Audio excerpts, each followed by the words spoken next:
अरणगाव बाह्यवळण रस्त्यावर 3 वाहनांचा विचित्र अपघातात 3 इसमांचा जागीच मृत्यू।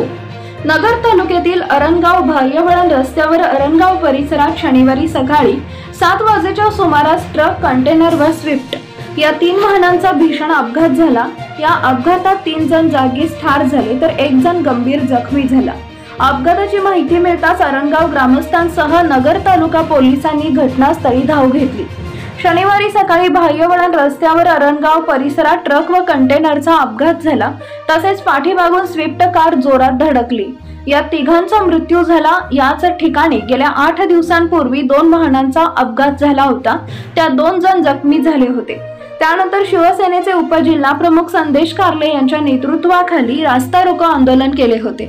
साइड पट्ट्या, सर्व्हिस रोड, दिशादर्शक फलक लावण्याच्या आश्वासनानंतर कारले यांनी आंदोलन मागे घेतले होते। आज झालेल्या अपघातातील मृतांची ओळख पटवण्याचं काम सुरू असून अपघातामुळे वाहनांच्या रांगपर्यंत रांगा लागल्या आहेत।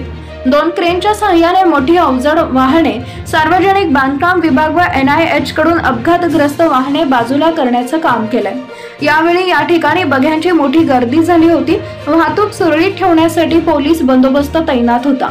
अरणगाव बाह्यवळणचे वाळुंज मधील रस्त्यांवर पोलीस भरती सध्या घेतली जात आहे। पोलीस अधीक्षक यांच्या विशेष अधिकाराखाली वाहन मार्गे बदल करण्यात आला आहे। अरणगाव मधील ब्रिज खालील साईट रस्ता काम अपूर्ण असल्याने वाहनं विरुद्ध दिशेने जावं लागत आहे। नाही, हे अपुरे काम पूर्ण करणं आवश्यक आहे।